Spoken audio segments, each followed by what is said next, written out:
RCF.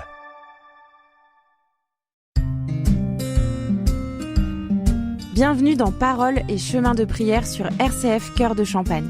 Avec Marie-France Gabriel, partageons un moment pour nous ressourcer spirituellement. Bonjour les amis, je suis heureuse de vous retrouver autour du livre du Père Lionel Dahl, Le miracle de la gratitude, paru aux éditions de l'Emmanuel. La dernière fois, nous avons entamé le chapitre 4, intitulé « Grandir dans la gratitude pour ce que je suis ». La première étape s'intitule « Je suis une merveille ».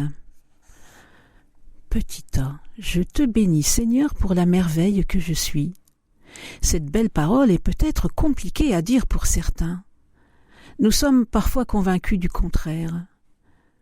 Je ne suis pas un cadeau. Je suis nul. Je n'ai aucun talent. Je ne vaux rien. Que ces phrases sont fausses. Lorsque nous ouvrons la Bible, nous lisons exactement le contraire. Au moment où Dieu crée le monde, la Bible note à chaque fois « Dieu vit que cela était bon ». Et quand il s'agit de l'homme et de la femme, il est écrit « Dieu vit que cela était très bon ». Genèse chapitre 1 verset 31. Dans la Genèse, Dieu ne cesse de s'émerveiller devant son œuvre. Il admire combien nous sommes beaux et bons, car créés à son image. Dieu dit « Faisons l'homme à notre image, comme notre ressemblance ». Dieu créa l'homme à son image, à l'image de Dieu il le créa, homme et femme il les créa. Genèse chapitre 1 versets 26 et 27. Il parle aussi de notre immense valeur à ses yeux. Isaïe chapitre 43 verset 5. Tu as du prix à mes yeux, tu as de la valeur et je t'aime. Ne crains pas, car je suis avec toi. Il nous promet son amour éternel et inconditionnel. Isaïe, chapitre 54, versets 9 à 10. Dans un amour éternel, j'ai eu pitié de toi, car les montagnes peuvent s'écarter et les collines chanceler. Mon amour ne s'écartera pas de toi. Mon alliance de paix ne chancellera pas, dit le Seigneur, qui te console. La Bible est remplie d'affirmations sur l'amour du Seigneur pour nous et sur notre valeur à ses yeux. Un temps de réflexion avec Marie-France Gabriel. Paroles et chemins de prière sur RCF Cœur de Champagne. Petit b, le difficile amour de soi. Nous oscillons souvent entre deux extrêmes aussi mauvais l'un que l'autre, se surestimer ou se sous-estimer. Se surestimer, c'est se placer au-dessus des autres, se croire meilleur. Cela conduit à l'orgueil, allant parfois jusqu'au mépris. Dans ce cas, nous pouvons méditer cette parole de saint Paul. Qu'as-tu que tu n'aies reçu? Et si tu l'as reçu, pourquoi te glorifier comme si tu ne l'avais pas reçu? Première épître aux Corinthiens, chapitre 4, verset 7. Se sous-estimer ou mésestimer nous fait tomber dans la dépréciation de nous-mêmes, la dévalorisation. Attention, dire « je suis nul, je ne vaux rien » n'est pas de l'humilité. Cela s'appelle de la fausse humilité derrière laquelle se cache l'orgueil. Nous vivons habituellement un mélange des deux, mépris des autres et mépris de soi. Or, l'humilité, c'est la vérité, disait Pierre Goursat, le fondateur de l'Emmanuel. Sachons nous regarder tels que nous sommes, créés à l'image et à la ressemblance de Dieu, et en même temps pauvres et pécheurs, et à nous aimer ainsi. Petit c.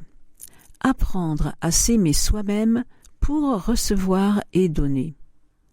La mésestime de soi comme l'orgueil sont des obstacles majeurs, tant pour recevoir, se laisser aimer, que pour donner, aimer en retour.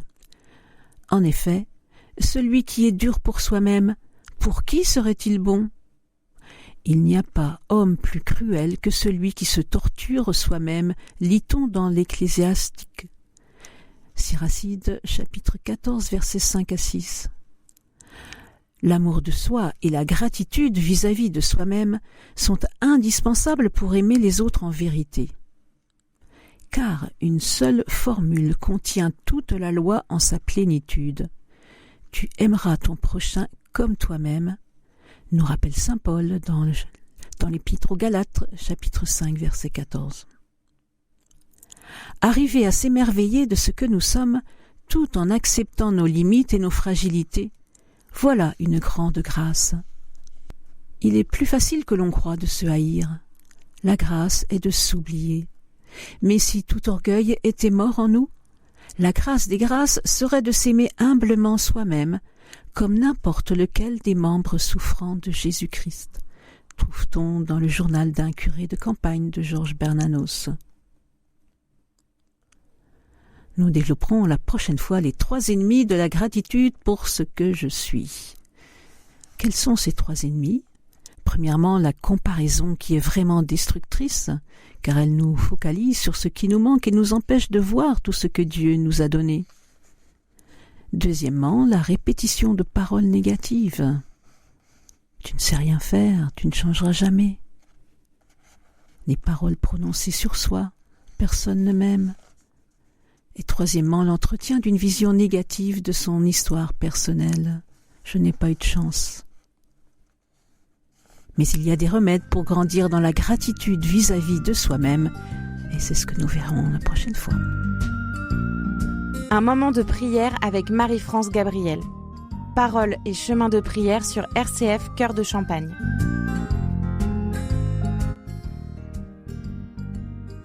Seigneur, apprends-moi à me recevoir de toi comme l'une des merveilles que tu fis. Merci pour toutes ces capacités dont tu m'as comblé et que je pourrai développer par ta grâce.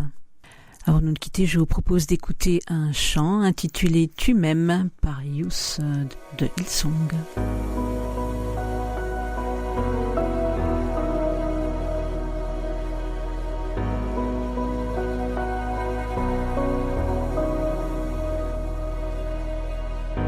J'ai chassé en vain les trésors de ce monde. L'âme vide, le cœur brisé. Tu m'as vu errant sur les routes de ma honte, mais tu ne m'as pas laissé tomber. Quel amour a bien pu inciter ton cœur à courir après le mien. Et ma vie avait-elle autant de valeur pour que les clous percent tes mains? Tu m'aimes malgré mes circonstances et mes offenses. Tu m'aimes au prix de ta vie et sans répit. Tu m'aimes. Tu t'es offert, bras grands ouverts. Oh mon Dieu, tu m'aimes. Oh,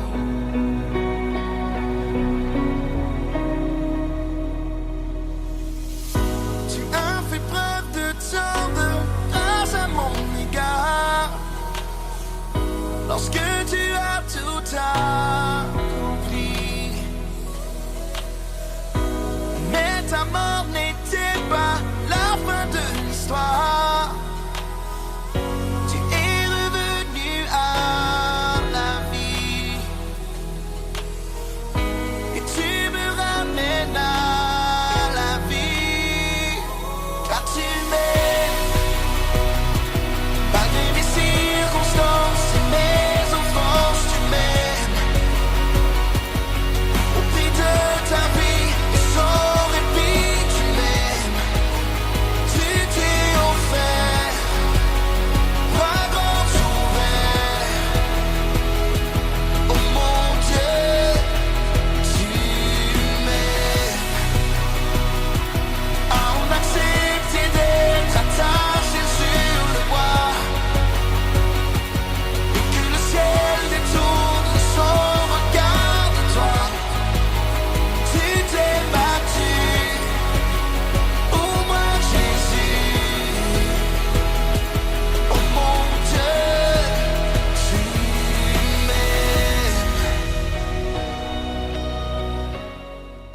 Au revoir les amis, à la semaine prochaine.